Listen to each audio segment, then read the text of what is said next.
ನಮಸ್ತೆ ಪ್ರೀತಿಯ ವಿದ್ಯಾರ್ಥಿಗಳೇ, ನಿಮಗೆಲ್ಲರಿಗೂ ಮತ್ತೊಮ್ಮೆ ಮಾಸ್ಟರ್ ಫಿಸಿಕ್ಸ್ ಅಕಾಡೆಮಿ ಯೂಟ್ಯೂಬ್ ಚಾನಲ್ಗೆ ಸುಸ್ವಾಗತ. ನೀವು ನಮ್ಮ ಚಾನಲ್ನ ಸಬ್ಸ್ಕ್ರೈಬ್ ಮಾಡಿಲ್ಲ ಅಂದರೆ ಈ ಕೂಡಲೇ ಸಬ್ಸ್ಕ್ರೈಬ್ ಮಾಡಿ. ಯಾಕೆಂದರೆ ಫಸ್ಟ್ ಪಿ ಯು ಸಿ ಮತ್ತು second P U C theory exam, competitive ಎಕ್ಸಾಮ್ಸ್ಗೆ ಉಪಯುಕ್ತವಾಗಿರ್ತಕ್ಕಂತಹ ವಿಡಿಯೋಸ್ನ ನಮ್ಮ ಚಾನಲಲ್ಲಿ ಅಪ್ಲೋಡ್ ಮಾಡಿರ್ತೀವಿ. ಮತ್ತು ಮರೆಯದೆ ಬೆಲ್ ಐಕನ್ನ ಪ್ರೆಸ್ ಮಾಡಿ, ಯಾಕೆಂದರೆ ಯಾವುದೇ ವಿಡಿಯೋಸ್ನ ಅಪ್ಲೋಡ್ ಮಾಡಿದ ತಕ್ಷಣ ನಿಮಗೆ ನೋಟಿಫಿಕೇಶನ್ ಕೂಡ ಬರುತ್ತೆ. ನೀವು ಅದರ ಉಪಯೋಗನ ಪಡೆದುಕೊಳ್ಳೋದು ಸಾಧ್ಯ ಆಗುತ್ತೆ. ಮತ್ತು ವಿಡಿಯೋಸ್ ಇಷ್ಟ ಆದರೆ ಖಂಡಿತ ಲೈಕ್ ಮತ್ತು ಶೇರ್ ಮಾಡೋದನ್ನು ಮರಿಬೇಡಿ. ಇವತ್ತು ನಾನು ತೊಗೊಂಡಿರೋ ಟಾಪಿಕ್ ಏನಿದೆ ಅದು ಥಿಯರಿ ಎಕ್ಸಾಮಲ್ಲಿ ಬಂದೇ ಇಲ್ಲ. ಸೊ ಇದೇನಪ್ಪ ಇಂಥ ಒಂದು ಪ್ರಶ್ನೆಯನ್ನು ತಗೊಂಡ್ಬಿಟ್ಟಿದಾರಲ್ಲ ಸರ್ ಅಂತ ನೀವು ಭಾವಿಸೋದು ಬೇಡ. ಯಾಕೆಂದರೆ ಇಂಗ್ಲೀಷ್ನಲ್ಲಿ ಒಂದು ಪ್ರಾವರ್ಬ್ ಇದೆ, ಏನಂತ? Hope for the best but prepare for the worst. ಅಂದರೆ ಅನ್ಕೊಳ್ಳೋಣ ಈ ಪ್ರಶ್ನೆ ಬರಲ್ಲ, ಇದುವರೆಗೂ ಬಂದಿಲ್ಲ, ಹಾಗಾಗಿ ಈಗಲೂ ಬರಲ್ಲ ಅಂತ ಅನ್ಕೊಳ್ಳೋಣ. ಆದರೆ ಅಕಸ್ಮಾತ್ ಬಂದರೆ ಅದಕ್ಕಾಗಿ ತಯಾರಿನೂ ಕೂಡ ಮಾಡ್ಕೊಂಡಿರ್ಬೇಕಾಗತ್ತಲ್ವಾ? ಇದು ಖಂಡಿತವಾಗ್ಲೂ 5 ಅಥವಾ 3 ಮಾರ್ಕಿಗೆ ಒಳ್ಳೆ ಪ್ರಶ್ನೆ ಫ್ರೇಮ್ ಮಾಡಿ ಕೇಳ್ಬೋದು. ನಂಗೆ ಗೊತ್ತಿಲ್ಲ ಅದು ಯಾಕೆ ಇದುವರೆಗೂ ಕೇಳಿಲ್ಲ ಅಂತ. ಸೊ ಸುಮಾರು ಆನ್ಯುವಲ್ ಎಕ್ಸಾಮ್ಸ್ ನಡೆದಿದೆ, ಸಪ್ಲಿಮೆಂಟರಿ ಎಕ್ಸಾಮ್ಸ್ ನಡೆದಿದೆ, ಬಟ್ ಇದ್ರ ಬಗ್ಗೆ ಒಂದು ಪ್ರಶ್ನೆನೂ ಕೇಳಿಲ್ಲ. ಬಟ್ ಅಕಸ್ಮಾತ್ 5 ಮಾರ್ಕಿಗೆ ಬಂದರೆ ಎಕ್ಸಾಮಿಗೆ ಹೇಗೆ ಬರೀಬೇಕು ಅನ್ನೋದನ್ನ ನಾನಿಲ್ಲಿ ತುಂಬ ನೀಟಾಗಿ ಹೇಳ್ಕೊಡ್ತೀನಿ, ಪಾಯಿಂಟ್ ಟು ಪಾಯಿಂಟ್ ಹೇಳ್ಕೊಡ್ತೀನಿ. ಒಂದು ಚೂರು ತಪ್ಪದೆ ವಿಡಿಯೋನ ಕಂಪ್ಲೀಟಾಗಿ ನೋಡ್ಬೇಕು ನೀವು. ಸೊ ಇಲ್ಲಿ ನಾವು ತಗೊಂಡಿರೋ ಟಾಪಿಕ್ ಯಾವುದು, ಎಕ್ಸಾಮಿಗೆ ಇದುವರೆಗೂ ಬಂದಿಲ್ವೋ ಆ ಟಾಪಿಕ್ ಯಾವುದು ಗೊತ್ತಾ? Magnetic field. Magnetic field inside a solenoid. ಅಂದರೆ ಸೋಲನಾಯ್ಡ್ ಒಳಗಡೆ ಯೂನಿಫಾರ್ಮ್ ಮ್ಯಾಗ್ನೆಟಿಕ್ ಫೀಲ್ಡ್ ಇರುತ್ತಲ್ಲ, ಅದಕ್ಕೆ ಬರ್ತಕ್ಕಂಥ ಎಕ್ಸ್ಪ್ರೆಷನ್ ಏನು ಅನ್ನೋದನ್ನ ನಾವಿವತ್ತು ಡಿರೈವ್ ಮಾಡ್ತಾ ಇದ್ದೀವಿ. ಸೊ ಮೊದಲಿಗೆ ಸ್ಕಿಮ್ಯಾಟಿಕ್ ಡಯಾಗ್ರಾಮ್ ಬರ್ಕೊಳ್ಬೇಕು. ಸೊ ಸ್ಕಿಮ್ಯಾಟಿಕ್ ಡಯಾಗ್ರಾಮಲ್ಲಿ ನಾನು ಒಂದು ರೆಕ್ಟ್ಯಾಂಗ್ಯುಲರ್ ಫ್ರೇಮ್ನ ತಗೊಳ್ತಾ ಇದ್ದೀನಿ. ಆ್ಯಕ್ಚುಲಿ ಸಿಲಿಂಡರ್ ಅದು. ಸೊ ಬಟ್ ನಾವು ಅದನ್ನು ಕ್ರಾಸ್ ಸೆಕ್ಷನಲ್ ವ್ಯೂ ಅಷ್ಟೇ ತೋರಿಸ್ತಾ ಇದ್ದೀವಿ ಇಲ್ಲಿ, ಓಕೆನಾ? ಸೊ ಈ ಕ್ರಾಸ್ ಸೆಕ್ಷನಲ್ ವ್ಯೂ ಏನಿದೆ ಅದಕ್ಕೆ ಒಂದು ಹೆಸರು ಕೊಡ್ತಾ ಇದ್ದೀನಿ ನಾನು. ಏನಂತ ಕೊಡ್ಬೋದು? ಕೊಡೋಣ,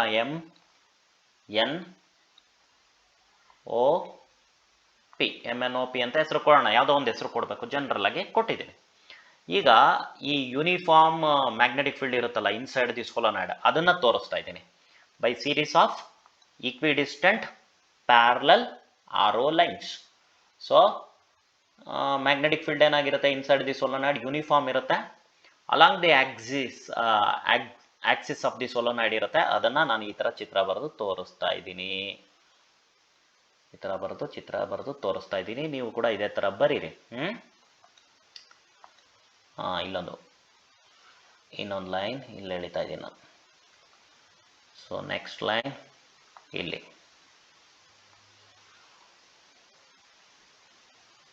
ಸ್ಕೇಲ್ ಮತ್ತು ಪೆನ್ಸಿಲ್ ಬಳಸ್ಕೊಂಡು ತುಂಬ ನೀಟಾಗಿ ಡಯಾಗ್ರಾಮ್ನ ಡ್ರಾ ಮಾಡೋದು ಪ್ರಾಕ್ಟೀಸ್ ಮಾಡ್ಬೇಕು. ನೀವೆಲ್ಲ ಫಿಸಿಕ್ಸ್ ವಿದ್ಯಾರ್ಥಿಗಳು ತಪ್ಪುಗೆ ಯಾವುದೇ ರೀತಿ ಅವಕಾಶ ಮಾಡ್ಕೊಳ್ಬಾರ್ದು, ನೀಟಾಗಿ ಪ್ರಿಪೇರ್ ಆಗಿರಬೇಕು. ಸೊ ಇದು ಇನ್ಸೈಡ್ ದಿ ಸೋಲನಾಯ್ಡ್ ಏನು ಮ್ಯಾಗ್ನೆಟಿಕ್ ಫೀಲ್ಡ್ ಬರುತ್ತೆ ಅದನ್ನು ಬರೆದಿದ್ದೀನಿ. ಸೊ ಅದಕ್ಕೆ ಮ್ಯಾಗ್ನಿಟ್ಯೂಡ್ ಬರೀಬೇಕಲ್ಲ, ಬಿ ಅಂತ ಬರೆಯೋಣ. ಬಿ ಅಂತ ಬರಿತಾ ಇದ್ದೀನಿ. ಈಗ ನಮ್ಗೆ ಗೊತ್ತಿದೆ ಸೋಲನಾಯ್ಡ್ ಅಂದ್ರೇನು, ಸಿಲಿಂಡರಿಕಲ್ ಒಂದು ಇನ್ಸುಲೇಟಿಂಗ್ ಮೆಟೀರಿಯಲ್ ಮೇಲೆ ವೈರ್ನ ಹೆಲಿಕಲ್ ಶೇಪಲ್ಲಿ ಸುತ್ತಿರ್ತೀವಿ. ಅಂದರೆ ಇಲ್ಲಿಂದ ವೈರು ಸುತ್ಕೊಂಡು ಬಂದು ಕೆಳಗಡೆ ಹೋಗಿರುತ್ತೆ, ಮತ್ತು ಹಿಂದ್ಗಡೆಯಿಂದ ಬಂದು ಮೇಲೆ ಬರುತ್ತೆ. ಸೊ ಇದೇ ಥರ ಸುತ್ಕೊಂಡು ಹೋಗಿರುತ್ತೆ. ಅದನ್ನು ನಾವು ಬರೆಯೋಕ್ಕಾಗಲ್ಲ ಇಲ್ಲಿ, ಅದು 3D ಡಯಾಗ್ರಾಮ್ ಆಗುತ್ತೆ, ಅದನ್ನು ಬರೆಯೋಕ್ಕಾಗಲ್ಲ. ಸೊ ಬಟ್ ನಾವೇನು ಮಾಡ್ತೀವಿ, ಕ್ರಾಸ್ ಸೆಕ್ಷನಲ್ ವ್ಯೂ ಅಲ್ಲಿ ಮೇಲ್ಗಡೆ ಪಾರ್ಟಿಂದ ಕರೆಂಟ್ ಹೇಗೆ ಬರ್ತಾ ಇದೆ ಮತ್ತು ಕೆಳಗಡೆ ಪಾರ್ಟಲ್ಲಿ ಕರೆಂಟ್ ಹೇಗೆ ಹೋಗ್ತಾ ಇದೆ ಅಂತ ನಾವು ಇಂಡಿಕೇಟ್ ಮಾಡ್ಬೋದು. ಅದನ್ನು ನಾನು ಇವಾಗ ಮಾಡ್ತಾ ಇದ್ದೀನಿ. ಸೊ ಇಲ್ಲಿ ನೋಡ್ಕೊಳ್ಳಿ ಕರೆಕ್ಟಾಗೆ. ಸೊ ಆ ಕಡೆ ಒಂದು ಸರ್ಕ್ಯುಲರ್ ವೈರ್ ಇದೆ, ಓಕೆ, ಈ ಕಡೆ ಒಂದು ಸರ್ಕ್ಯುಲರ್ ವೈರ್ ಇದೆ. ನಿಮಗೆ ಸಿಂಪ್ಲಿಫೈಡ್ ಆಗಿ ಡಯಾಗ್ರಾಮ್ ಬರೆಯೋದು ಹೇಗೆ ಅಂತ ಹೇಳ್ಕೊಡ್ತಾ ಇದ್ದೀನಿ ನಾನು. ಮಧ್ಯದಲ್ಲಿ ಎಕ್ಸಾಕ್ಟಾಗಿ ಮಧ್ಯದಲ್ಲಿ ಒಂದು ಸರ್ಕಲ್ ಹಾಕೊಳ್ಳಿ. ಸೊ ಮತ್ತೆ ಈ ಕಡೆ ಕೆಳಗಡೆನೂ ಅಷ್ಟೇ, ಈ ಕಡೆ ಒಂದು ಎಡ್ಜಲ್ಲಿ ಸರ್ಕಲ್, ಈ ಕಡೆ ಒಂದು ಎಡ್ಜಲ್ಲಿ ಸರ್ಕಲ್, ಎಲ್ಲದು ಸೇಮ್ ಸೈಜು ಮತ್ತು ಶೇಪ್ ಇರಬೇಕು. ನಾನೊಂಚೂರು ಅಷ್ಟು ನೀಟಾಗಿ ಬರೆಯೋದಕ್ಕಾಗಲ್ಲ, ನೀವು ಅದನ್ನು ಕರೆಕ್ಟಾಗಿ ಫಾಲೋ ಮಾಡಿ. ಸೊ ಮತ್ತೆ ಮಧ್ಯದಲ್ಲಿ ಇಲ್ಲೊಂದು ವೈರು, ಮತ್ತು ಇಲ್ಲಿ ಮಧ್ಯದಲ್ಲಿ ಇನ್ನೊಂದು ವೈರು, ಮಧ್ಯದಲ್ಲೇ ಬರಲಿ, ಅದು ಮಧ್ಯದಲ್ಲೇ ಇರಬೇಕು. ಎಕ್ಸಾಕ್ಟಾಗಿ ಮಧ್ಯದಲ್ಲಿ ಇರೋ ಥರ ಬರ್ಕೊಳ್ಳಿ, ಅವಾಗ ಚೆನ್ನಾಗಿ ಕಾಣಿಸುತ್ತೆ ಡಯಾಗ್ರಾಮ್ ಏನಿದೆ ಅದು ಚೆನ್ನಾಗಿ ಕಾಣಿಸುತ್ತೆ. ಸೊ ಇಲ್ಲೂ ಅಷ್ಟೇ ಮಧ್ಯದಲ್ಲಿ ಒಂದು ವೈರ್ ಇದೆ, ಸರ್ಕ್ಯುಲರ್ ಶೇಪ್. ಅಂದರೆ ವೈರ್ನ ನಾವು ಕಟ್ ಮಾಡಿದ್ರೆ ಕ್ರಾಸ್ ಸೆಕ್ಷನಲ್ಲಿ ವ್ಯೂ ಹೆಂಗೆ ಕಾಣಿಸುತ್ತೆ ನನಗೆ, ಸರ್ಕಲ್ ಥರ ತಾನೆ. ಸೊ ಆ ಥರ ಬೇಕು ಅಂದರೆ ಇನ್ನೂ ಮಧ್ಯದಲ್ಲಿ ಒಂದೊಂದು ಬರೆದ್ಬಿಡೋಣ ಬೇಗ ಬೇಗ. ಸೊ ಇಲ್ಲೊಂದು ಮಧ್ಯದಲ್ಲಿ ವೈರ್ ಇದೆ, ಸರಿಯಾಗಿ ಬರಲಿಲ್ಲ, ನಾನು ಅದನ್ನು ಮತ್ತೆ ಸರಿ ಮಾಡ್ತಾ ಇದ್ದೀನಿ. ಸೊ ಡಯಾಗ್ರಾಮ್ ಸ್ವಲ್ಪ ಟೈಮ್ ತಗೊಳುತ್ತೆ, ಇದು ಪ್ರಾಕ್ಟೀಸ್ ಮಾಡಿ ಇಟ್ಕೊಂಡಿರಿ. ಮತ್ತೆ ಸರಿಯಾಗಿ ಬರಲಿಲ್ಲ. ರೈಟ್, ಈಗ ಸರಿಯಾಗಿ ಬಂತು. ಓಕೆ, ಸೊ ಇಲ್ಲೊಂದು ಮಧ್ಯದಲ್ಲಿ ಇಲ್ಲೊಂದು ಮಧ್ಯದಲ್ಲಿ, ತುಂಬ ಜಾಸ್ತಿನೂ ಹಾಕೋದು ಬೇಡ, ತುಂಬ ಕಡಿಮೆನೂ ಹಾಕೋದು ಬೇಡ, ಆ ಥರ ನೋಡ್ಕೊಳ್ಳೋಣ. ಸೊ ಇಲ್ಲೊಂದು ಮಧ್ಯದಲ್ಲಿ ಸರ್ಕಲ್ ಬರೆಯೋಣ. ಎಲ್ಲದು ಟಚ್ ಆಗಿರಲಿ ಅಲ್ಲಿ, ಓಕೆನಾ? ಎಲ್ಲದು ಟಚ್ ಆಗಿರಲಿ, ಸೇಮ್ ಶೇಪ್ ಮತ್ತು ಸೈಜ್ ಇರೋ ಥರ ನೋಡ್ಕೊಳ್ಳಿ. ಈಗ ಮೇಲ್ಗಡೆ ಭಾಗದಿಂದ ವೈರ್ ಏನಾಗ್ತದೆ, ಕರೆಂಟ್ ನಿಮ್ಮ ಕಡೆಗೆ ಬರ್ತಾ ಇದೆ, ಅಂದರೆ ಸ್ಕ್ರೀನಿಂದ ಹೊರಗೆ ಬರ್ತಾ ಇದೆ. ನೀವು ಎಕ್ಸಾಮಲ್ಲಿ ಪೇಪರ್ ಮೇಲೆ ಬರೀತೀರಾ ಅಂದರೆ ಪೇಪರಿಂದ ಹೊರಗೆ ಬರ್ತಾ ಇದೆ, ಆ ಥರ ನಾನು ಬರಿತಾ ಇದ್ದೀನಿ. ಚುಕ್ಕಿಟ್ರೆ ಗೊತ್ತಲ್ಲ, it is coming out of the paper ಅಂತ. ನೀವು ಪೇಪರ್ ಮೇಲೆ ಬರೀತೀರಾ ಎಕ್ಸಾಮಲ್ಲಿ. ಇಲ್ಲಿ it is coming out of the screen, ನೀವು ಸ್ಕ್ರೀನಲ್ಲಿ ನೋಡ್ತಾ ಇದ್ದೀರಾ, ಸ್ಕ್ರೀನಿಂದ ಹೊರಗೆ ಬರ್ತಾ ಇದೆ ಅಂತ ಅರ್ಥ. ಅದೇ ಕೆಳಭಾಗದಲ್ಲಿರೋ ವೈರ್ ಏನಾಗ್ತಾ ಇದೆ, ಕರೆಂಟ್ನ ಒಳಗೆ ತೊಗೊಂಡೋಗ್ತಾ ಇದೆ, ಅಂದರೆ ಈ ಸ್ಕ್ರೀನಿಂದ ಒಳಗೆ ಕರ್ಕೊಂಡು ಹೋಗ್ತಾ ಇದೆ. ಅಥವಾ ನೀವು ಎಕ್ಸಾಮಲ್ಲಿ ಪೇಪರಲ್ಲಿ ಬರೆದಾಗ ಅದೇನಾಗಿರುತ್ತೆ, ಅದು ಪೇಪರಿಂದ ಒಳಗೆ ಹೋಗ್ತಾ ಇದೆ ಅಂತ. ಸೊ ಅದಕ್ಕೋಸ್ಕರ ಕ್ರಾಸ್ ಆಗ್ತೀವಿ. ಸೊ ಈಗ ಡಯಾಗ್ರಾಮ್ ಏನಿದೆ ಕಂಪ್ಲೀಟ್ ಆಗಿದೆ, ಸ್ಕಿಮ್ಯಾಟಿಕ್ ಡಯಾಗ್ರಾಮ್ ಆಫ್ ಸೋಲನಾಯ್ಡ್. ಬಟ್ ಇಲ್ಲಿ ನಮಗೆ ಮ್ಯಾಗ್ನೆಟಿಕ್ ಫೀಲ್ಡಿನ ಮ್ಯಾಗ್ನಿಟ್ಯೂಡ್ ತಿಳ್ಕೊಳ್ಳೋದಕ್ಕೋಸ್ಕರ ಒಂದು ಆಂಪಿಯರ್ ಸರ್ಕ್ಯೂಟಲ್ ಲಾ ಅಪ್ಲೈ ಮಾಡಬೇಕಾಗತ್ತೆ. ಅದಕ್ಕಾಗಿ ಆಂಪಿಯರ್ ಅಂಡ್ ಲೂಪ್ ಬೇಕಾಗುತ್ತೆ. ಸೊ ಅದನ್ನು ನಾವು ಹೇಗೆ ಡ್ರಾ ಮಾಡ್ತೀವಿ ನೋಡ್ಕೊಳ್ಳಿ. ಸೊ ಒಂದು ಆಂಪಿಯರ್ ಅಂಡ್ ಲೂಪ್ನ ನಾನು ಡ್ರಾ ಮಾಡ್ತಾ ಇದ್ದೀನಿ. ಅದು ಯಾವ ಶೇಪಲ್ಲಿ ಇರುತ್ತೆ, ರೆಕ್ಟ್ಯಾಂಗುಲರ್ ಶೇಪಲ್ಲಿ ಇರ್ತದೆ. ಯಾವ ಶೇಪಲ್ಲಿ ಇರುತ್ತೆ, ರೆಕ್ಟ್ಯಾಂಗಲ್. ಓಕೆ, ಸೊ ಅದಕ್ಕೆ ಹೆಸರು ಕೂಡ ಕೊಡೋಣ, A B C D. So ಈಗ ನಮ್ಮ ಉದ್ದೇಶ ಏನಾಗಿತ್ತು, ನಮ್ಮ ಉದ್ದೇಶ ಯಾವುದೋ ಒಂದು ಪಾಯಿಂಟ್ ಓ ನಲ್ಲಿ ಮ್ಯಾಗ್ನೆಟಿಕ್ ಫೀಲ್ಡ್ ಕಂಡುಹಿಡಿಬೇಕಾಗಿತ್ತು. ಓ ಅನ್ನೋದು ಎಲ್ಲಿದೆ, ಪಾಯಿಂಟ್ ಇನ್ಸೈಡ್ ದಿ ಸೋಲನಾಯ್ಡ್ ಅಲ್ಲಿದೆ. ಸೊ ಅದೇ ಪಾಯಿಂಟ್ ಮುಖಾಂತರ ಹೋಗತಕ್ಕಂಥ ರೆಕ್ಟ್ಯಾಂಗುಲರ್ ಆಂಪಿಯರ್ ಅಂಡ್ ಲೂಪ್ನ ನಾನು ಇಲ್ಲಿ ಬರೆದಿದ್ದೀನಿ. ಸೊ ಈ ಡಿಸ್ಟೆನ್ಸ್ ಏನಿದೆ, ಎ ಟು ಬಿ ಆಗಿರ್ಬೋದು ಅಥವಾ ಸಿ ಟು ಡಿ ಆಗಿರ್ಬೋದು, ಅದು ಎಷ್ಟಿದೆ, ಹೆಚ್ಚಿದೆ ಅಂತ ಅಂದ್ಕೊಳ್ಳೋಣ. ಓಕೆ, ಸೊ ಇಷ್ಟು ಡಯಾಗ್ರಾಮ್ ನೀಟಾಗಿ ಬರೆದ್ಮೇಲೆ ನಾವು ಥಿಯರಿ ಬರಿತೀವಿ. ಸೊ ಥಿಯರಿ ಬರಿತಾ ಇದ್ದೀನಿ, ಗಮನ ಇಟ್ಟು ಪಾಠ ಕೇಳಿ. ಸೊ ಥಿಯರಿನಲ್ಲಿ ಏನು ಬರಿತೀನಿ, ಪಾಯಿಂಟ್ ವೈಸ್ ಬರೆದ್ರೆ ಒಳ್ಳೆಯದು. ನಿಮ್ಗೆ ಈಗಾಗಲೇ ನನ್ನ ಮೆಥಡ್ ಆಫ್ ಟೀಚಿಂಗ್ ಅರ್ಥ ಆಗಿರ್ಬೋದು. ನಾನು ಪಾಯಿಂಟ್ ವೈಸ್ ಬರೆಯೋದನ್ನ ಪ್ರಿಫರ್ ಮಾಡ್ತೀನಿ. ಓಕೆ, ಬರೆಯೋಕ್ಕೂ ಈಸಿ, ಪ್ರಾಕ್ಟೀಸ್ ಮಾಡೋಕ್ಕೂ ಈಸಿ, ಕರೆಕ್ಷನ್ ಅಥವಾ ಎವ್ಯಾಲ್ಯೂಯೇಷನ್ ಯಾರು ಮಾಡ್ತಾ ಇರ್ತಾರೆ ಅವ್ರಿಗೂ ಅಷ್ಟೇ ಓದೋದಕ್ಕೂ ಈಸಿ ಇರುತ್ತೆ. ಸೊ ಮೊದಲಿಗೆ ನಾನೇನು ಬರ್ಕೊಳ್ತೀನಿ, MNOP. MNOP ಏನ್ರಿ, ಏನಿದು? ಕ್ರಾಸ್ ಸೆಕ್ಷನಲ್ ವೀವ್ ಆಫ್ ಸೋಲನಾಯ್ಡ್ ಅಂತ ಬರೆಯೋಣ. ಕ್ರಾಸ್ ಸೆಕ್ಷನಲ್ ವೀವ್ ಆಫ್ ಸೋಲನಾಯ್ಡ್ ಅಥವಾ ಸ್ಕಿಮ್ಯಾಟಿಕ್ ಡಯಾಗ್ರಾಮ್ ಆಫ್ ಸೋಲನಾಯ್ಡ್ ಅಂತ ಬರೆದ್ರೂ ತೊಂದರೆ ಇಲ್ಲ, ಅಥವಾ ಬರೀ ಸೋಲನಾಯ್ಡ್ ಅಂತ ಬರೆದ್ರೂ ತೊಂದರೆ ಇಲ್ಲ. Cross sectional view of a solenoid, view of a ಸೋಲನಾಯ್ಡ್.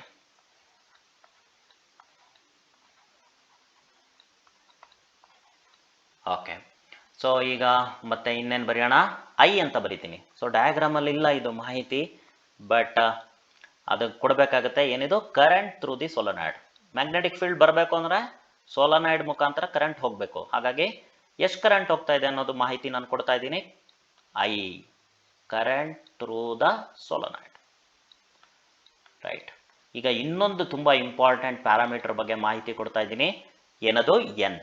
N ಅಂದರೆ ಏನು, number of turns per unit length. Number of turns per unit length. Turns per unit length. ಏನಿದು, 1 ಮೀಟರ್ ಅಷ್ಟು ಲೆಂತ್ ಇದ್ರೆ ಎಷ್ಟು ಟರ್ನ್ಸ್ ಆಫ್ ವೈರ್ಸ್ ಇರುತ್ತೆ, ಎಷ್ಟು ಸುತ್ತುಗಳು ಬರ್ತವೆ ವೈರಲ್ಲಿ ಅಂತ. 1 ಮೀಟರ್ಗೆ 500 ಅಂತ ಹೇಳ್ಬೋದು, 1 ಮೀಟರ್ಗೆ 1000 ಅಂತ ಹೇಳ್ಬೋದು. ಸೊ 1 ಮೀಟರ್ ಲೆಂತ್ ತೊಗೊಂಡ್ರೆ ಸೋಲನಾಯ್ಡಿಂದು, ಆವಾಗ ಎಷ್ಟು ವೈಂಡಿಂಗ್ಸ್ ಅಥವಾ ಎಷ್ಟು ನೀವು ವೈರ್ನ ಟರ್ನ್ಸ್ನ ಕೌಂಟ್ ಮಾಡ್ಬೋದು ಅನ್ನೋದನ್ನು ಈ ಮಾಹಿತಿ ಹೇಳುತ್ತೆ. ಎನ್ ಅಂತ ತೊಗೊಂಡಿದ್ದೀನಿ. ಓಕೆ, ಸೊ ಇನ್ನೇನು ತಗೊಳ್ಳೋಣ. ಓಕೆ, ಸೊ ಓ ಅಂತ ಇದೆ ಅಲ್ವಾ, ಅದ್ರ ಬಗ್ಗೆ ಒಂದು ಮಾಹಿತಿ ಕೊಟ್ಕೊಳ್ಳೋಣ. Point inside the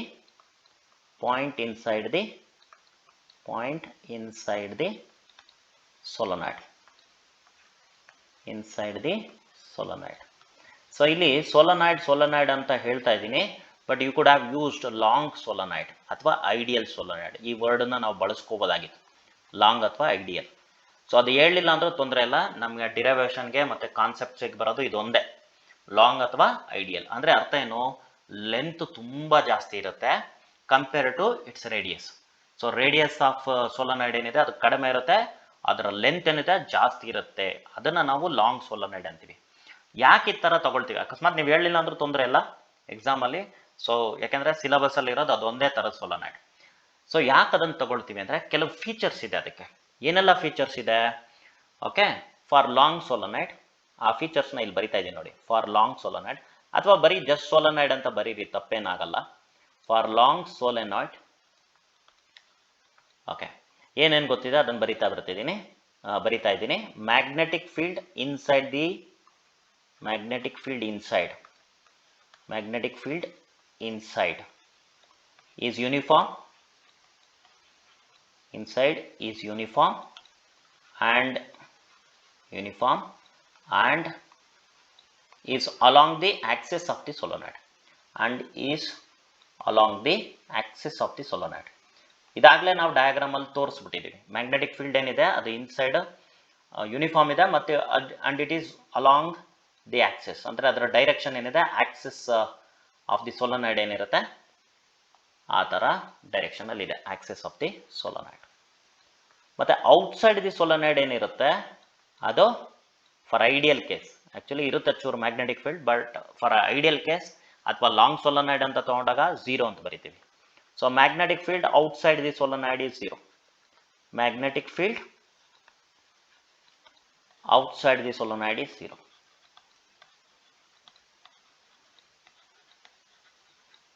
so solenoid ಹೊರಗಡೆ ಇರತಕ್ಕಂಥ ಮ್ಯಾಗ್ನೆಟಿಕ್ ಫೀಲ್ಡ್ ಎಷ್ಟಿರುತ್ತೆ, ಐಡಿಯಲ್ ಕೇಸ್ ತೊಗೊಳ್ತಾ ಇದ್ದೀನಿ, magnetic field outside the solenoid is 0 ಅಂತ ತೊಗೊಳ್ತಾ ಇದ್ದೀನಿ.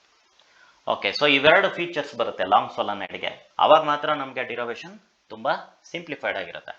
ಈಗ ಡಿರೈವೇಷನ್ ಶುರು ಮಾಡೋದಕ್ಕೆ ನಾನೇನು ಮಾಡ್ತೀನಿ, ಆಂಪಿಯರ್ ಸರ್ಕ್ಯೂಟಲ್ ಲಾನ ಅಪ್ಲೈ ಮಾಡ್ತೀನಿ. Applying ampere circuital law. So statement ಏನು ಅಂತ ಗೊತ್ತಿದೆ ಅಲ್ವಾ? ಏನು ಗೊತ್ತಿದೆ ನೆನ್ಪು ಮಾಡ್ಕೊಳ್ಳಿ. Ampere circuital law for the loop. So ampere circuital law ಲೂಪಿಗೆ ಮಾತ್ರ ಅಪ್ಲೈ ಮಾಡೋದಕ್ಕೆ ಸಾಧ್ಯ, ಓಪನ್ ಸರ್ಫೇಸ್ನ ಎನ್ಕ್ಲೋಸ್ ಮಾಡಿರಬೇಕು ಅದು. ಫಾರ್ ದಿ ಲೂಪ್, ಯಾವುದಿದು ಲೂಪ್ ನಾನು ತೊಗೊಂಡಿರೋದು ABCD. ಸೊ ಈ ಲೂಪಿಗೆ ನಾವು ಕನ್ವೆನ್ಷನಲ್ ಡೈರೆಕ್ಷನ್ ಕೊಡಬೇಕಾಗತ್ತೆ. ಅಂದರೆ ನಾವು ಲೈನ್ ಇಂಟಿಗ್ರೇಷನ್ ಏನು ಮಾಡ್ತೀವಿ ಮ್ಯಾಗ್ನೆಟಿಕ್ ಫೀಲ್ಡ್ಗೆ, ಯಾವ ಡೈರೆಕ್ಷನಲ್ಲಿ ಮಾಡ್ತೀವಿ ಅಂತ. ಸೊ ನಾನಿಲ್ಲಿ ಲೈನ್ ಇಂಟಿಗ್ರೇಷನ್ ಹೇಗೆ ಮಾಡ್ತಾ ಇದ್ದೀನಿ, A to B, ಆಮೇಲೆ B to C, ಆಮೇಲೆ C to D, ಆಮೇಲೆ D to A. ಸೊ ಈ ಥರ ಲೈನ್ ಇಂಟಿಗ್ರೇಷನ್ ನಾನು ಮಾಡ್ತಾ ಇದ್ದೀನಿ. ಓಕೆ, ಸೊ ಅದು ಮ್ಯಾಟ್ರ್ ಆಗುತ್ತೆ, ಅದು ನಿಮ್ಗೆ ಹೇಳ್ಕೊಡ್ತೀನಿ ನಾನು. So applying ampere circuital law for the loop ABCD. So ನಮಗೆ ಏನು ಗೊತ್ತಿದೆ ಸ್ಟೇಟ್ಮೆಂಟು, LHS ಬಗ್ಗೆ ಮಾಹಿತಿ ಕೊಡ್ತಾ ಇದ್ದೀನಿ. LHS ಅಲ್ಲಿ ಏನಿರುತ್ತೆ, ಈ ಥರ ಬರಿತೀವಿ ಅಲ್ವಾ, ಈ ಥರ ಬರಿತೀವಿ. LHS is this. ಇದನ್ನು ಹೆಂಗೆ ಓದಬೇಕು, line integral of magnetic field over a closed loop enclosing arbitrary open surface. ಇಷ್ಟು ಮಾಹಿತಿ LHS ಅಲ್ಲಿ ಇದೆ. ಮತ್ತೊಮ್ಮೆ ಹೇಳ್ತೀನಿ, line integral of magnetic field over a closed loop. ಈ ಸರ್ಕಲ್ ಏನು ಹೇಳ್ತಾ ಇದೆ, ಕ್ಲೋಸ್ಡ್ ಲೂಪ್ ಅಂತ ಹೇಳ್ತಾ ಇದೆ. Over a closed loop consisting of ಅಥವಾ enclosing arbitrary open surface is equal to, ಈಗ RHS ಬರಿತೀವಿ ಏನಂತ, μ0 I ಎನ್ಕ್ಲೋಸ್ಡ್. ಸೊ RHS ಏನಾಗಿರುತ್ತೆ, μ0 times current enclosed by the loop. So statement ಮತ್ತೊಂದ್ಸತಿ ಪೂರ್ತಿ ಹೇಳ್ಬಿಡ್ತೀನಿ ಕೇಳಿಸ್ಕೊಳ್ಳಿ. Line integral of magnetic field over a closed loop enclosing arbitrary open surface is equal to μ0 times current enclosed by it. So ಇದು statement. So ಇದನ್ನು equation 1 ಅಂತ ಕರೆಯೋಣ. Okay, so ಈಗ LHS ಮತ್ತು RHSನ ಸಪರೇಟಾಗಿ ನೋಡೋಣ. ಓಕೆ, LHS ಮತ್ತು RHSನ ಸಪರೇಟಾಗಿ ನೋಡೋಣ. ಸೊ ಹಿಯರ್ LHS ಏನಪ್ಪ ಇದೆ ನೋಡ್ಕೊಳ್ಳಿ. ಓಕೆ, ಸೊ ಈ ಥರ ಬರ್ದಿದೆ. ಇದನ್ನು ಸಪ್ರೇಟಾಗಿ ಬರಿಬೋದು. ಲೈನ್ ಇಂಟಿಗ್ರೇಷನ್ನ ನಾನು ಪಾರ್ಟ್ ಬೈ ಪಾರ್ಟ್ ಮಾಡ್ಕೊಳ್ಬೋದು. ಸೊ ಒಟ್ಟಾರೆಯಾಗಿ ಎಲ್ಲ ಮಾಡೋಕ್ಕೆ ಬರಲಿಲ್ಲ ಅಂದರೆ ನಾವೇನು ಮಾಡ್ತೀವಿ, ಪಾರ್ಟ್ A ಇಂದ Bಗೆ ಮಾಡ್ತೀನಿ, ನೆಕ್ಸ್ಟ್ B ಇಂದ Cಗೆ ಮಾಡ್ತೀನಿ line integral, of magnetic field, ಆಮೇಲೆ ಸಿ ಇಂದ ಡಿಗೆ ಮಾಡ್ತೀನಿ, ಆಮೇಲೆ ಡಿ ಇಂದ ಎಗೆ ಮಾಡ್ತೀನಿ. ಈ ಥರ ಮಾಡ್ಬೋದು. ಸೊ ಅದೇ ಕೆಲಸ ನಾನು ಇಲ್ಲಿ ಮಾಡ್ತಾ ಇದ್ದೀನಿ ಇಂಟಿಗ್ರೇಷನಲ್ಲಿ. ಸೊ ಈಗ ಆ ಕ್ಲೋಸ್ಡ್ ಪಾತ್ ತೆಗೆದುಬಿಟ್ಟು ನಾನು ಇಂಡಿವಿಜುವಲ್ ಸೆಗ್ಮೆಂಟ್ಗೆ ಅಪ್ಲೈ ಮಾಡ್ತಾ ಇದ್ದೀನಿ. So line integral of magnetic field from A to B plus line integration of magnetic field from B to C plus ಒಂದು ನಿಮಿಷ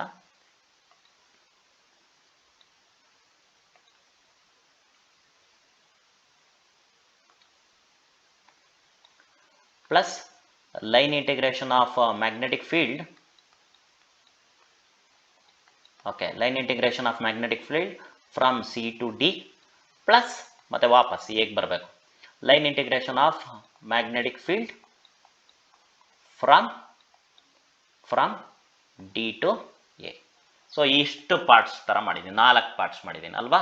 ಸೊ ಈಗ ಒಂದೊಂದೇ ಪಾರ್ಟ್ಸ್ ತಿಳ್ಕೊಂಬರೋಣ. ಸೊ ಇಲ್ಲಿ ಮೊದಲನೇ ಪಾರ್ಟ್ ಎ ಟು ಬಿ ಇದೆಯಲ್ಲ, ಓಕೆ, ಎ ಟು ಬಿ ನಲ್ಲಿ magnetic field ಮತ್ತೆ line integration ಮಾಡಬೇಕಾಗಿರೋ line element ಎರಡು ಡೈರೆಕ್ಷನ್ ಸೇಮ್ ಇದೆ, ಮತ್ತೆ ಮ್ಯಾಗ್ನೆಟಿಕ್ ಫೀಲ್ಡ್ ಯೂನಿಫಾರ್ಮ್ ಇದೆ, ಅಂದ್ರೆ ಕಾನ್ಸ್ಟೆಂಟ್ ಇದೆ, ಅದನ್ನು ಹೊರಗಡೆ ತೆಗಿಬೋದು. ಸೊ ಹೊರಗಡೆ ತಕ್ಕೊಂಡೆ, ಸೊ ಬಿ ಹೊರಗಡೆ ಬಂತು. ಮತ್ತೆ ತೀಟಾ 0 ಡಿಗ್ರಿ ಇದೆ. ಸೊ ಈ ಕೇಸಲ್ಲಿ ತೀಟಾ 0 ಡಿಗ್ರಿ ಇದೆ. So B dot D L ಅಂದ್ರೆ ನಾನು ಇಲ್ಲಿ ಬರೀತಾ ಇರೋದು ನಿಮ್ಗೆ ಎಕ್ಸ್ಟ್ರಾ ಇನ್ಫಾರ್ಮೇಶನ್ ನೋಡ್ಕೊಳ್ಳಿ. ಬಿ ಡಾಟ್ ಡಿ ಎಲ್ ಅಂದ್ರೆ ಏನು ಮಾಡ್ತೀವಿ, ನಾನು ಇದನ್ನ ಎಕ್ಸಾಮಲ್ಲಿ ಏನು ಬರೆಯೋ ಅವಶ್ಯಕತೆ ಇಲ್ಲ. ಬಿ ಡಾಟ್ ಡಿ ಎಲ್ ಅಂದ್ರೇನು, B D L cos theta, ಕರೆಕ್ಟಾ, B D L cos theta. So ಇಲ್ಲಿ ತೀಟಾ 0 ಡಿಗ್ರಿ ಬರುತ್ತೆ, ಎ ಟು ಬಿ ಮಾಡಿದಾಗ ತೀಟಾ 0 ಡಿಗ್ರಿ ಬರುತ್ತೆ. ಹಾಗಾಗಿ ನಾನೇನು ಬರ್ಕೊಳ್ತಿರ್ತೀನಿ, ಇಲ್ಲಿ ಬಿ ಡಿ ಎಲ್ ಅಷ್ಟೇ ಬರ್ತಿರ್ತೀನಿ. ಅದರಲ್ಲೂ ಬಿ ಕಾನ್ಸ್ಟೆಂಟ್ ಇರೋದ್ರಿಂದ ಹೊರಗೆ ಬಂತು. ಓಕೆ, ಉಳ್ಕೊಂಡಿರೋದೇನೋ line integration, okay, from A to B ಅಷ್ಟು ಮಾತ್ರ ಉಳ್ಕೊಂಡಿದೆ. ಓಕೆ, ಪ್ಲಸ್ ಇಲ್ಲಿ ಬಿ ಟು ಸಿ ಬರಿಬೇಕಾದ್ರೆ 0 ಬರಿತೀನಿ. ಯಾಕೆ ನೋಡ್ಕೊಳ್ಳಿ, ಈ ಬಿ ಟು ಸಿ ನಲ್ಲಿ ಅರ್ಧ ವೈರ್ ಒಳಗಡೆ ಇದೆ, ಸೊಲನೈಡ್ ಒಳಗಡೆ ಇದೆ. ಸೊ ಆ ಡೈರೆಕ್ಷನ್ ಅಲ್ಲಿ ಮ್ಯಾಗ್ನೆಟಿಕ್ ಫೀಲ್ಡ್ ಇಲ್ಲ. ಮ್ಯಾಗ್ನೆಟಿಕ್ ಫೀಲ್ಡ್ಗೂ ಲೈನ್ ಎಲಿಮೆಂಟ್ಗೂ ಇರೋ ಆಂಗಲ್ ಏನು 90 ಡಿಗ್ರಿ. ಸೊ ಕಾಸ್ 90 ಡಿಗ್ರಿ ಬಂದ್ರೆ ಏನು 0 ಬರ್ತದೆ. ಸೊ ಇಲ್ಲಿಂದ ಇಲ್ಲಿಗೆ ನನಗೆ ಕಾಸ್ ಥೀಟಾ 0 ಬರ್ತದೆ, ಅಂದ್ರೆ ಥೀಟಾ 90 ಡಿಗ್ರಿ ಇರುತ್ತೆ, ಕಾಸ್ ಥೀಟಾ 0 ಆಯ್ತು. ಬಟ್ ಇಲ್ಲಿಂದ ಇಲ್ಲಿಗೆ ಮ್ಯಾಗ್ನೆಟಿಕ್ ಫೀಲ್ಡ್ ಇಲ್ವೇ ಇಲ್ವಲ್ಲ, ಹೊರಗಡೆ ಬಂತು. ಸೊ ಹಾಗಾಗಿ ಇಲ್ಲಿ ಲೈನ್ ಇಂಟಿಗ್ರೇಷನ್ ಮಾಡಿದ್ರು ಏನು ಉಪಯೋಗ ಇಲ್ಲ, ಅದು 0. ಸೊ ಹಾಗಾಗಿ ಈ ಟರ್ಮ್ 0 ಬರ್ತದೆ. ಓಕೆ, ಈ ಟರ್ಮ್ 0 ಬರ್ತದೆ. ನೆಕ್ಸ್ಟ್ ಟರ್ಮು ಆರಾಮಾಗಿ 0 ಅಂತ ಬರೀತೀನಿ. ಯಾಕೆ ನೋಡಿ, ಸಿ ಇಂದ ಡಿಗೆ ಓಕೆ ಲೈನ್ ಇಂಟಿಗ್ರೇಷನ್ ಮಾಡ್ತೀನಿ, ಬಟ್ ಮ್ಯಾಗ್ನೆಟಿಕ್ ಫೀಲ್ಡ್ ಇಲ್ವಲ್ಲ ಅಲ್ಲಿ. ಸೊ ಮ್ಯಾಗ್ನೆಟಿಕ್ ಫೀಲ್ಡ್ 0 ಇರೋದ್ರಿಂದ line integration of magnetic field ಕೂಡ 0 ಬರುತ್ತೆ. ನೆಕ್ಸ್ಟ್ ಟರ್ಮ್ ನೋಡ್ಕೊಳ್ಳಿ, ನೆಕ್ಸ್ಟ್ ಟರ್ಮ್ ಯಾವುದು, 4ನೇ ಟರ್ಮ್ ಇದೆಯಲ್ಲ, ಅದ್ಯಾವುದು, line integration of magnetic field from D to A. So D to A ನಲ್ಲಿ ಮತ್ತೆ 2 ಭಾಗ ಇದೆ ನೋಡಿ, ಡಿ ಟು ಎ, ಇಲ್ಲಿಂದ ಇಲ್ಲಿಗೆ ನನಗೇನು ಪ್ರಾಬ್ಲಮ್ ಇಲ್ಲ, ಮ್ಯಾಗ್ನೆಟಿಕ್ ಫೀಲ್ಡ್ 0 ಇದೆ, ಹಾಗಾಗಿ line integration of magnetic field 0 ಇರುತ್ತೆ. ಬಟ್ ಇಲ್ಲಿಂದ ಇಲ್ಲಿಗೆ ಬರೋ ಭಾಗ ಏನಿದೆ, ಅಲ್ಲಿ ಮ್ಯಾಗ್ನೆಟಿಕ್ ಫೀಲ್ಡ್ ಇದೆ, ಬಟ್ ಮ್ಯಾಗ್ನೆಟಿಕ್ ಫೀಲ್ಡ್ಗೂ ಲೈನ್ ಎಲಿಮೆಂಟ್ಗೂ ಇರೋ ಆಂಗಲ್ ಏನು 90 ಡಿಗ್ರಿ. ಸೊ ಹಾಗಾಗಿ ಮತ್ತೆ line integration of magnetic field 0 ಆಗುತ್ತೆ. ಥೀಟಾ 90 ಡಿಗ್ರಿ ಅಂದ್ರೆ ಕಾಸ್ 90 0 ಆಗಿರುತ್ತೆ. ಸೊ ಹಾಗಾಗಿ ಇಲ್ಲಿ 4 ಟರ್ಮ್ಸ್ ಇಷ್ಟು ಬರ್ಕೊಂಡೆ. ಓಕೆ, ಇದನ್ನ ಮತ್ತೆ ಫರ್ದರ್ ಸಿಂಪ್ಲಿಫೈ ಮಾಡ್ತಾ ಇದ್ದೀನಿ ನಾನು. ಸೊ ಇದನ್ನ ಫರ್ದರ್ ಸಿಂಪ್ಲಿಫೈ ಮಾಡ್ತಾ ಇದ್ದೀನಿ ನೋಡ್ಕೊಳ್ಳಿ. So B D L length, ನಾನೀಗ ಲೈನ್ ಎಲಿಮೆಂಟ್ನೆಲ್ಲ ಕೂಡ ಹಾಕೊಂಡು ಬಂದರೆ ಎ ಇಂದ ಬಿಗೆ, ಅದು total length of the A B segment ಬರುತ್ತೆ. ಎ ಇಂದ ಬಿಗೆ ಎಷ್ಟು ಲೆಂತ್ ಇದೆ ಅಂತ ಅದನ್ನು ಆಲ್ರೆಡಿ ನಾನು ಹೆಚ್ ಅಂತ ಡಿನೋಟ್ ಮಾಡಿದ್ದೀನಿ ಅಲ್ವಾ. ಸೊ ಡಯಾಗ್ರಾಮಲ್ಲಿ ಹೆಚ್ ಅಂತ ಇದೆ. ಸೊ ಹಾಗಾಗಿ ಬಿ ಎಚ್ ಆಯಿತು. ಸೊ ಇದು ನಾನು ಎಲ್ ಎಚ್ ಎಸ್ ಅನ್ನು ಸಿಂಪ್ಲಿಫೈ ಮಾಡ್ಕೊಂಡಾಗ ಬಂದಿರತಕ್ಕಂಥ ಟರ್ಮ್, ಅದನ್ನು ನಾನು ಈಕ್ವೇಷನ್ ನಂಬರ್ 2 ಅಂತ ಡಿನೋಟ್ ಮಾಡ್ತೀನಿ. ಈಗ ಮತ್ತೆ ಆರ್ ಎಚ್ ಎಸ್ಗೆ ಬರೋಣ. ಓಕೆ, ಈಗ ಆರ್ ಎಚ್ ಎಸ್ಗೆ ಬರೋಣ. ಆರ್ ಎಚ್ ಎಸ್ ಅಲ್ಲಿ ನಂಗೆ ಏನು ಗೊತ್ತಾಗಿದೆ, μ0 time I enclosed. So ಇದನ್ನು ಸಿಂಪ್ಲಿಫೈ ಮಾಡ್ಬೇಕು ನಾನು. And μ0 times I enclosed ಏನು ಅಂತೇಳಿ, μ0ಗೆ ಏನು ತೊಂದರೆ ಇಲ್ಲ ಬರುತ್ತೆ, ಐ ಎನ್ ಕ್ಲೋಸ್ಡ್ ಅಂದರೆ ಈ ಆಂಪಿಯರನ್ ಲೂಪ್ ಏನಿದೆ ಎ ಬಿ ಸಿ ಡಿ, ನೋಡಿ ಎ ಬಿ ಸಿ ಡಿನಲ್ಲಿ ಎಷ್ಟು ವೈರ್ಸ್ ಬರ್ತದೆ ಅಂತ. ಸೊ ಇಲ್ಲಿ ನೋಡ್ಬಿಟ್ಟು 3 ಅಂತ ಹೇಳ್ಬೋದು ನೀವು, ಬಟ್ ಅದು ಸ್ಕಿಮ್ಯಾಟಿಕ್ ಡಯಾಗ್ರಾಮ್. ಸೊ ನನಗೆ 1 ಮೀಟರ್ ಲೆಂತ್ಗೆ, ಇದು ಕೂಡ ನಿಮಗೆ ಎಕ್ಸಾಮಲ್ಲಿ ಬರೆಯೋ ಅವಶ್ಯಕತೆ ಇಲ್ಲ, ನಾನು ಇದನ್ನು ಸುಮ್ಮನೆ ಹೇಳ್ತಾ ಇದ್ದೀನಿ. 1 ಮೀಟರ್ಗೆ ಎಷ್ಟಪ್ಪ ಬರುತ್ತೆ ಎನ್ ಅಂತ ನಾವೇ ಮಾಹಿತಿ ಕೊಟ್ಟಿದ್ದೀವಿ. ನಮ್ಮ ಹತ್ರ ಇರೋದು ಎಷ್ಟು ಮೀಟರ್ ಇಲ್ಲಿ, ಹೆಚ್ ಮೀಟರ್. ಸೊ ಹಾಗಿದ್ರೆ ಹೆಚ್ ಮೀಟರ್ಗೆ ಎಷ್ಟು ಬರ್ತದೆ, H into N. So this is the number of wires inside this loop. So ಹಾಗಾಗಿ ಸೊ ಎಷ್ಟು ವೈರ್ ಬರುತ್ತೆ, N into H. Okay, N into H. ಮತ್ತು ಪ್ರತಿಯೊಂದು ವೈರು ಎಷ್ಟು ಕರೆಂಟ್ನ ಕ್ಯಾರಿ ಮಾಡುತ್ತೆ? I. So mu naught N H I ಬರುತ್ತೆ. So ಹಾಗಾಗಿ ಇದು ಈಕ್ವೇಷನ್ ನಂಬರ್ 3 ಅಂತ ಗುರುತು ಮಾಡ್ತೀನಿ. ಈಗ 2 and 3 ಏನು ಮಾಡ್ತೀವಿ ನಾವು 2 and 3 ಇನ್ ಈಕ್ವೇಷನ್ 1 ಏನಾಗುತ್ತೆ ನೋಡೋಣ. ಸೊ ಈಕ್ವೇಷನ್ 1 ನೋಡಿ ಮತ್ತೊಂದ್ಸತಿ ಏನಾಗಿದೆ, line integral of magnetic field over a close loop ABCD ಇತ್ತಲ್ವಾ. ಸೊ ಅದು ಒಟ್ಟಾರೆಯಾಗಿ BH ಅಂತ ಗೊತ್ತಾಯ್ತು. ಸೊ ಏನು ಮಾಡಿದೆ ನಾನು, BH ಅಂತ ಬರೆದೆ. Okay, is equal to RHS ಅಲ್ಲಿ ಏನಪ್ಪ ಆಯಿತು, mu naught times I enclosed. ಅದು ನನಗೆ ಈಕ್ವೇಷನ್ 3 ನಲ್ಲಿ ಏನಂತ ಗೊತ್ತಾಗಿದೆ, mu naught N H I ಅಂತ ಗೊತ್ತಾಗಿದೆ. ಸೊ ಅದನ್ನು ಇಲ್ಲಿ ಬರೆದೆ, mu naught N H I. So ಈಗ ಹೆಚ್ ಎರಡೂ ಕಡೆ ಇದೆ, ಕ್ಯಾನ್ಸಲ್ ಔಟ್ ಆಯಿತು.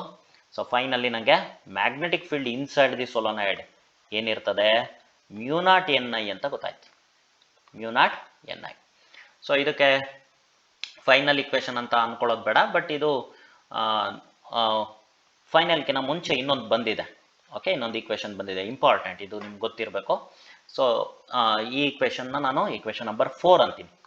ಮೋರ್ ಜನರಲೈಸ್ಡ್ ಒಂದು ಈಕ್ವೇಷನ್ ಇದೆ, ಅದು ಜನರಲೈಸ್ಡ್ ಈಕ್ವೇಷನ್, ಅದನ್ನು ಹೇಳ್ತೀನಿ. ಅಕಸ್ಮಾತ್ ಈ ಸೋಲನಾಯ್ಡ್ ಒಳಗಡೆ ಇರೋ ಮೀಡಿಯಂ ಏನಿದೆ ಅದು ಏರ್ ಅಲ್ಲದೆ ಬೇರೆ ಇನ್ನೇನಾದರೂ ಇದ್ದರೆ ಅವಾಗ ಏನಾಗುತ್ತೆ ಅಂತ.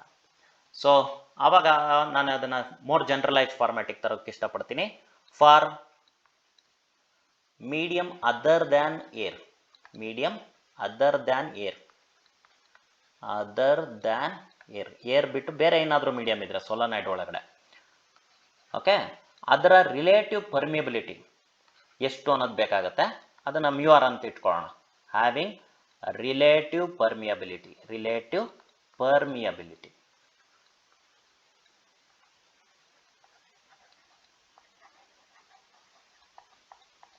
Mu R. Then okay, so ನಮಗೆ ಜನರಲೈಸ್ಡ್ ಎಕ್ಸ್ಪ್ರೆಷನ್ ಗೊತ್ತು, B is equal to air ಇದ್ದರೆ ಮ್ಯೂ ನಾಟ್ ಅದರ ಪರ್ಮಿಯಬಿಲಿಟಿ ಆಗ್ತಿದ್ವಿ. ಈಗ ಯಾವ ಮೀಡಿಯಂ ಇದೆಯೋ ಅದರ ಪರ್ಮಿಯಬಿಲಿಟಿ ಆಗಬೇಕು. ಅದಕ್ಕೂ ಇರ್ತಕ್ಕಂಥ ರಿಲೇಷನ್ ಏನು, mu naught into mu R. This is the relative this is the permeability of the medium. Air in permeability multiplied with relative permeability of the medium. So ಅದನ್ನು ಮಾಡಿದ್ರೆ ನನಗೆ permeability of the given medium ಆಗುತ್ತೆ into N I. So ಇದು ನಮಗೆ more generalised equation ಆಯಿತು. So ಇಲ್ಲಿಗೆ 5 ಮಾರ್ಕಿಗೆ ಹೇಗೆ ಬರಿಬೇಕು ಅಂತ ನಾನು ನಿಮ್ಗೆ ಹೇಳ್ಕೊಟ್ಟಿದ್ದೀನಿ. ಅಕಸ್ಮಾತ್ 3 ಮಾರ್ಕಿಗೆ ಬಂದ್ರೂ ನೀವು ಇಷ್ಟನ್ನು ಬರೀಬೇಕಾಗತ್ತೆ. ನಾನಿಲ್ಲಿ ತುಂಬ ಸಮಯ ತೊಗೊಂಡು ಎಕ್ಸ್ಪ್ಲೈನ್ ಮಾಡಿದ್ದೀನಿ. ಸೊ ಎಕ್ಸಾಮಲ್ಲಿ ನೀವು ಇದನ್ನು 10 ನಿಮಿಷದಿಂದ 15 ನಿಮಿಷದೊಳಗಡೆ ಬರಿಬೋದು, according to your speed of writing. ಓಕೆನಾ, ತೊಂದರೆ ಏನಿಲ್ಲ. ಬಟ್ ಎಕ್ಸಾಕ್ಟ್ಲಿ ನಿಮಗೆ ಕಾನ್ಸೆಪ್ಟ್ನು ಹೇಳ್ಕೊಡೋದು ನನ್ನ ಜವಾಬ್ದಾರಿಯಾಗಿರೋದ್ರಿಂದ ಹೇಳ್ಕೊಟ್ಟಿದ್ದೀನಿ. ಸೊ ನಿಮ್ಗೆ ಯಾವುದೇ ಡೌಟ್ ಇಲ್ಲ ಅಂತ ಅಂದ್ಕೊಳ್ತೀನಿ. ಡೌಟ್ ಇದ್ದರೂ ತೊಂದರೆ ಇಲ್ಲ, ನೀವು ಕಮೆಂಟ್ ಸೆಕ್ಷನಲ್ಲಿ ತಿಳಿಸಿ, ನಾನು ಅದನ್ನು ಸಾಲ್ವ್ ಮಾಡುವ ಪ್ರಯತ್ನ ಮಾಡ್ತೀನಿ. ಒಳ್ಳೆಯದಾಗಲಿ ಮಕ್ಕಳೇ. ಸೊ ಮುಂದಿನ ವಿಡಿಯೋದಲ್ಲಿ ಮತ್ತೊಮ್ಮೆ ಭೇಟಿಯಾಗೋಣ. ಅಲ್ಲಿ ತನಕ keep learning happily. Thank you, take care.